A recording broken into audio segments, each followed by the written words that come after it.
Welcome to the series of final term preparation. ये final term की preparation series की video है। Complete series इस चैनल के ऊपर अपलोड की जा रही है और आज की वीडियो के अंदर आपको MGT 610 के फाइनल टर्म की प्रिपरेशन के लिए लेक्चर नंबर 19 से लेकर 30 तक के मेन पॉइंट्स करवाए जा रहे हैं। तो शुरू करते हैं आज के इस ट्यूटोरियल को। So principle and characteristics of free market economy.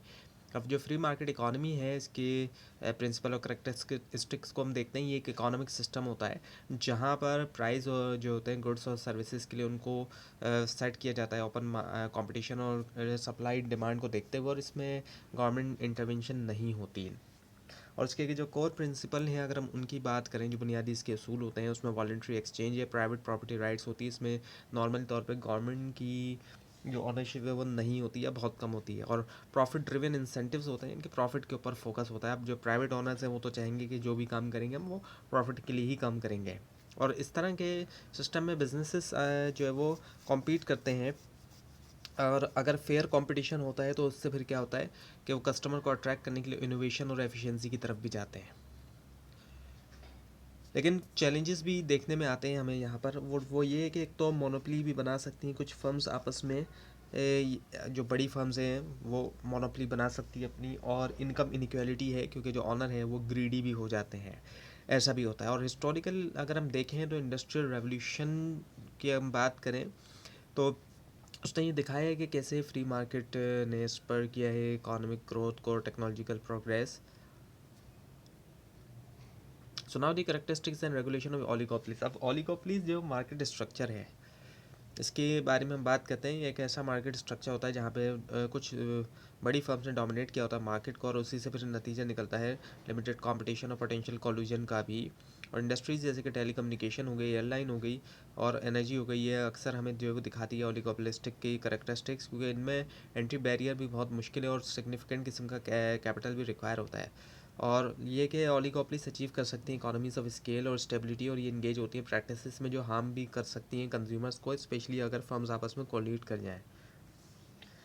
और उससे फिर क्या आता है कि प्राइस फिक्सिंग होगी या फिर आउटपुट को रिस्ट्रिक्ट किया जाएगा। और पब्लिक पॉलिसी प्ले करती है क्रिटिकल रोल जो है रेगुलेट करने में मार्केट्स को, एंटी ट्रस्ट लॉ के ज़रिए, मर्जर कंट्रोल्स और ट्रांसपेरेंसी रिक्वायरमेंट। और गेम थ्योरी मॉडल्स इसमें आ जाते हैं, जैसे कि कोर्नाउट और बर्ट्रेंड मॉडल्स।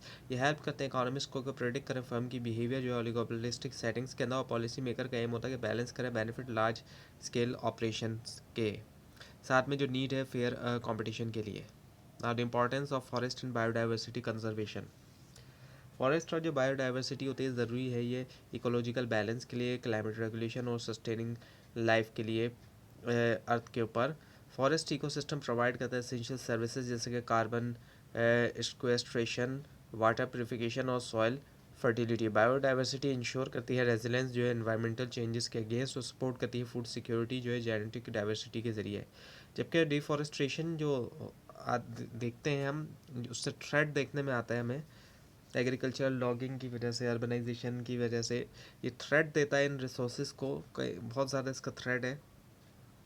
सो कंजर्वेशन स्ट्रेटजीज़ की तरफ जाया जाता है जिसमें ये कि इस्टेब्लिश कराया जाए प्रोटेक्टेड एरियाज़, प्रमोट करें सस्टेनेबल फॉरेस्ट्री और इम्प्लीमेंट करें इंटरनेशनल एग्रीमेंट्स जैसे कि convention on biological diversity. Economic incentives जैसे कि पेमेंट जो है इकोसिस्टम सर्विसेज के लिए इनके रीच करता है कम्युनिटीज़ को प्रिजर्व करें natural habitats. Now the ethical principle and environmental stewardship.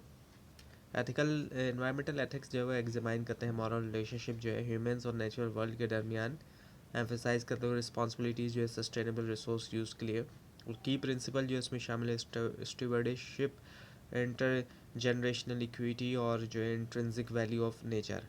और फिलोसफिकल फ्रेमवर्क जो है जैसे कि डीप इकोलॉजी जो है वो एडवोकेट करता है रिकग्नाइज करने के लिए इनहेरेंट वर्थ जो है तमाम लिविंग बींग्स की। जबकि यूटिलिटेरियन अप्रोच जो है वो फोकस करती है मैक्सिमाइज करने में ओवरऑल वेलफेयर एक्चुअली। और एथिकल कंसिडरेशन इन्फ्लुएंस करता पॉलिसी डिसीजन जो है ऐसे इश्यूज़ के ऊपर जैसे कि क्लाइमेट चेंज, हैबिटेट डिस्ट्रक्शन और जो पॉल्यूशन कंट्रोल है। सो जो कॉर्पोरेट सोशल रिस्पॉन्सिबिलिटी है इनिशिएटिव्स जो है उसके इंक्रीजिंगली जो है वो इनकॉर्पोरेट करते हैं एनवायरमेंटल एथिक्स, साथ में जो कंपनी से अडॉप्ट कर रही ग्रीन प्रैक्टिसेस ताकि रिड्यूस करें ecological footprints.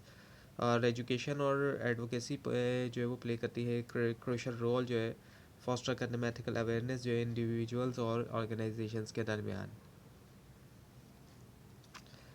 Now the moral imperatives and strategies for pollution management। Pollution control एक एथिकल ऑब्लिगेशन है जो कि रूटेड है principle of preventing harm to human health और इकोसिस्टम। और इंडस्ट्रियलाइजेशन और अर्बनाइजेशन ने इंटेंसिफाई किया है जो पॉल्यूशन चैलेंजेस हैं उसको शदीद कर दिया है, और उसमें एयर, वाटर और सॉयल कंटेमिनेशन शामिल है। और एथिकल फ्रेमवर्क डिमांड करते हैं अकाउंटेबिलिटी जो पॉल्यूटर्स हैं उनसे, और इक्विटेबल डिस्ट्रीब्यूशन होना इन्वायरमेंटल बेनिफिट्स का भी और बर्डन्स का भी। और स्ट्रेटजीज़ जो है पॉल्यूशन मैनेजमेंट की उसमें जो है वो रेगुलेटरी मेजर्स हैं, टेक्नोलॉजिकल इनोवेशंस हैं और मार्केट बेस्ड इंस्ट्रूमेंट जैसे कि कार्बन प्राइसिंग। अब जैसे कि क्लीन एयर एक्ट जो यूनाइटेड स्टेट के अंदर एग्जाम्पलीफाई करता है लेजिस्लेटिव एफर्ट्स ताकि कर्ब किया जाए एमिशंस को, जबकि एडवांसमेंट जो है रिन्यूएबल एनर्जी के अंदर रिड्यूस करता है रिलायंस जो है पॉल्यूटिंग फ्यूल फॉसिल फ्यूल्स के ऊपर। और एथिकल डायलेमा अक्सर आते हैं जब इकोनॉमिक इंटरेस्ट कॉन्फ्लिक्ट कर जाता है एनवायरमेंटल प्रोटेक्शन के साथ।